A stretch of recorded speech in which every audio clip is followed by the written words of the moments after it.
Pues regresó Andrés Manuel López Obrador con esta carta que aparece en redes sociales y ya le ponía la primera página la querida Ceci Vega en pantalla. Son 5 cuartillas, 5 páginas en una carta que le han criticado, pero que definitivamente no ha pasado desapercibida. Déjeme la leo, a ver qué le parece a usted. Mi apoyo sin condiciones a la presidenta Claudia Sheinbaum Pardo y una respetuosa reflexión sobre el presidente Donald Trump.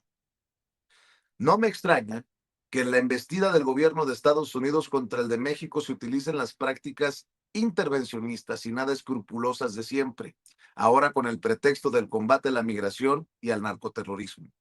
Es claro que estos ataques no son motivados, como bien lo dijo nuestra presidenta Sheinbaum el pasado domingo, por un interés genuino de resolver el grave problema que lamentablemente sufren los estadounidenses por la prolongada pandemia de adicción al consumo de drogas. No, se trata de un asunto de carácter político y electoral. Para ser más claros, algunos funcionarios de Estados Unidos están tramando debilitar a Morena y fortalecer a la oposición de derecha en México con la idea de volver a disponer de un gobierno entreguista, corrupto, mafioso y cruel, por lo mismo vulnerable, subordinado y fiel a sus designios intervencionistas. Además, confían en que podrán engañar de nuevo a muchos ciudadanos estadounidenses con la táctica propagandística hitleriana de repetir y repetir mentiras, con miras a las próximas elecciones de noviembre para seguir culpando a México de todos y cada uno de sus males. Aunque reitero, nada de ello es novedoso y la prepotencia siempre suele ser predecible, sobre todo en épocas de decadencia. Lo único que me llama la atención es el sorprendente cambio de actitud del presidente Donald Trump, en especial en la relación con México. Hablando de lo que me consta y puedo probar, el Trump de ahora es distinto al que traté. En mi experiencia fueron varios los asuntos que resolvimos en bien de nuestros pueblos mediante el diálogo argumentado y sin confrontación. En pocas ocasiones tuvimos discrepancias, es más, solo recuerdo una acalorada controversia cuando por el asunto migratorio amagó con imponer aranceles, lo cual nos iba a llevar a responder de la misma manera, pero afortunadamente llegamos a un acuerdo antes de que escalara el conflicto. Mientras fui presidente, se abstuvo de hablar mal de los mexicanos y de mencionar el muro. Firmamos el nuevo tratado comercial. No puso trabas a las exportaciones con pretextos sanitarios, ambientales o de otra índole, como es frecuente con el tomate, el atún o el ganado. Tampoco aumentó los cobros por el envío de remesas. Aceptó nuestra propuesta de no incluir el petróleo de México en el tratado, por respeto a nuestra soberanía energética. Nos ayudó durante la pandemia del COVID. En 2 ocasiones me ofreció apoyo de agentes o de fuerzas especiales para el combate a la delincuencia y comprendió mi desacuerdo.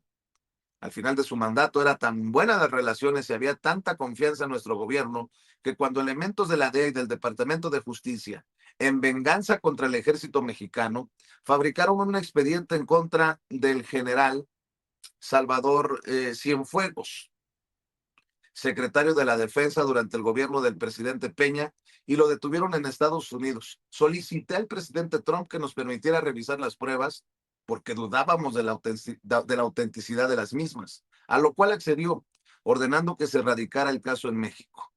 Aquí, en efecto, se demostró que se trataba de una represalia política fraguada para someter a una institución fundamental del Estado mexicano, que según la mentalidad y los intereses de los funcionarios de Washington y de la embajada estadounidense, debía alinearse a ellos como lo habían logrado con la Secretaría de Marina en el sexenio de Calderón. Más aún, en una ocasión me consultó si era conveniente calificar a los narcotraficantes de terroristas.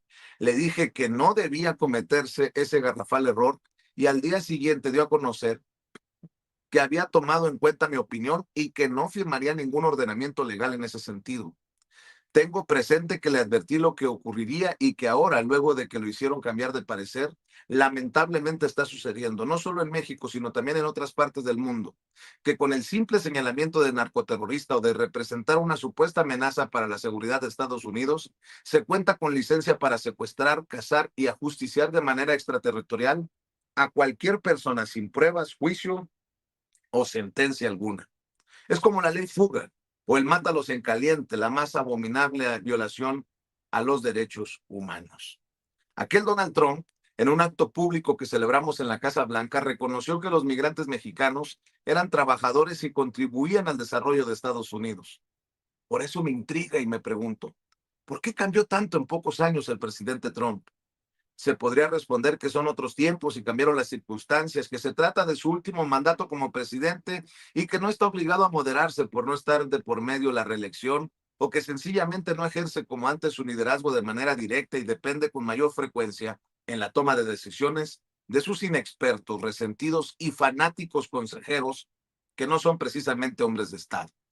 No creo en lo primero, es decir, en el cambio de circunstancias, porque en el caso de México, la presidenta Sheinbaum ha sido eficiente, responsable, prudente y respetuosa. En esencia, por sus hechos y sus obras, ha resultado la mejor presidenta de México de nuestro tiempo.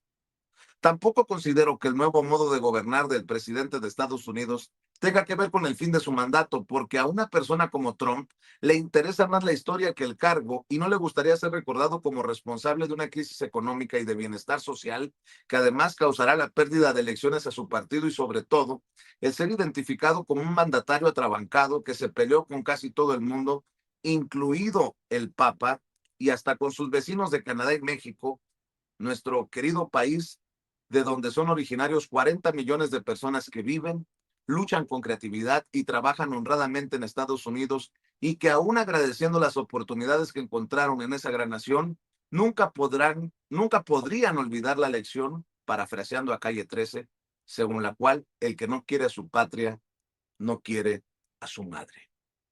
Más bien atribuyo el sorprendente cambio de Trump a sus falsos amigos y consejeros internos y del exterior, que lo han estado embarcando en viles y siniestras aventuras. Por lo mismo, no descarto y deseo que el presidente Trump rectifique.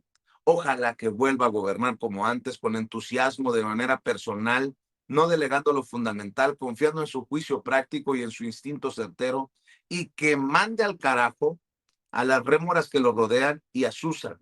Trátese de quien se trate, sean paleros, manipuladores, caciquillos, vividores, ladrones, polizontes, tinterillos, especuladores, filibusteros, potentados, trepadores o malvados.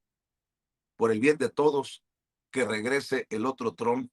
Firma Andrés Manuel López Obrador en la quinta la chingada, así firma el presidente, Palenque, Chiapas, 3 de junio del 2026. Esto lo subió a las 8 de la noche, tiempo de la Ciudad de México, y hoy va para 3 millones, 2.6 millones, va para 3 millones de impactos, de visualizaciones en su cuenta de X, antes Twitter. Lo advertimos aquí ayer en Sin Censura. ¿Y qué tal si regresa Andrés Manuel López Obrador? Bueno, pues hay personajes que se han aventado una sarta de razones por las que regresó, pero bueno, hay que decir que, por ejemplo, Ricardo Salinas Pliego escribió, fíjese nada más, creo que se lo pasé a doña Ceci, Ricardo Salinas Pliego.